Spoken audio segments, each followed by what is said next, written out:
Hello everyone, আসসালামু আলাইকুম।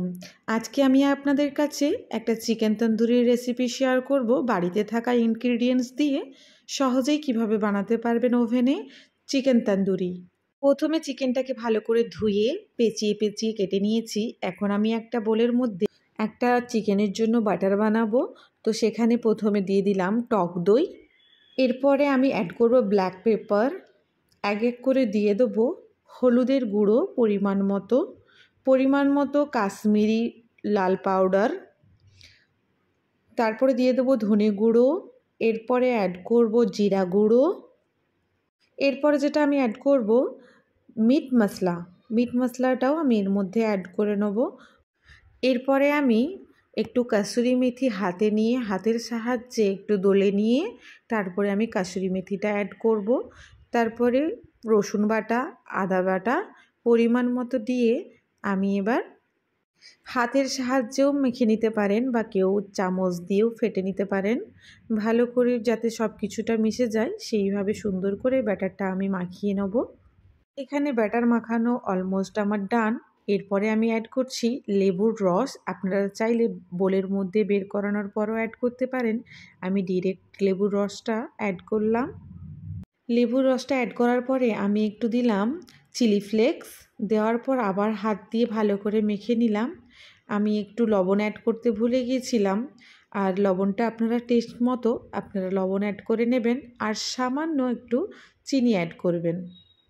এখন আমার ব্যাটারটা মাখানো পুরোপুরি ডান। এখন আমি চিকেনের মধ্যে পুরো ব্যাটারটা দিয়ে তারপরে একটু অ্যাড করব মাস্টার্ড অয়েল। এটা অবশ্যই আপনারা অ্যাড করতে ভুলবেন না কিন্তু। তারপরে হাত দিয়ে পুরো মাংসটাকে সুন্দরভাবে মাখিয়ে নেবেন। এবং আপনাদেরকে প্রথমেই দেখিয়েছিলাম চিকেনটাকে আমি একটু পেঁচিয়ে পেঁচিয়ে কেটে নিয়েছিলাম, সেটা হাতের সাহায্যে ভালো করে একটু লাগিয়ে নেবেন যাতে পুরো মশলাটা চিকেনের মধ্যে পুরোপুরি লেগে যায়। এখন আমার পুরোপুরি ম্যাগনেট করা রেডি। আমি এখন এটাকে ফ্রিজে 1 ঘন্টা থেকে 2 ঘন্টা, যদি আপনাদের হাতে টাইম থাকে ওভারনাইটও রাখতে পারেন। যেহেতু আমার হাতে বেশি টাইম ছিল না তাই আমি 30 মিনিটস পরে চলে এলাম তন্দুরিটা রেডি করতে। প্রথমে একটা প্যানে নিয়ে নিলাম সাদা তেল, আর তার সাথে অ্যাড করব আমুল বাটারটা অ্যাড করলে চিকেনটা খেতে অনেক টেস্টি হয়। ওভেনটা মিডিয়াম ফ্লেমে রেখে আমি চিকেনগুলো এক এক করে দিয়ে নিলাম। আর বেশি হাই ফ্লেমে কিন্তু এটা কুক করা যাবে না। এটাকে মিডিয়াম ফ্লেমে রেখেই একটু সময় নিয়ে হাতে ধৈর্য ধরে এই চিকেন তন্দুরিটা আপনাদেরকে বানাতে হবে। এখন আমি আপনাদেরকে একটা টিপস শেয়ার করব। টিপসটা হলো এটাই, চিকেন তন্দুরি করার সময় আমাদের ওপরের অংশটা ড্রাই হতে থাকে। সেই সময় চিকেনের যে অয়েলটা বেরিয়েছে সেটা কোনো ব্রাশের সাহায্যে বা এরকম চামচের সাহায্যে অয়েলটা বারবার করে আপনারা ওপরের অংশটাতে দিতে থাকবেন। সেক্ষেত্রে কী হয়, চিকেনটা ভেতর থেকে অনেক জুসি হয়। এই টিপসটা আপনারা অবশ্যই ট্রাই করবেন আর আমাকে কমেন্ট করে জানাবেন। এখন আমার ফাইনাল লুক আমি আপনাদের সাথে শেয়ার করছি। দেখেন, এই হচ্ছে আমার চিকেন তন্দুরির রেসিপি।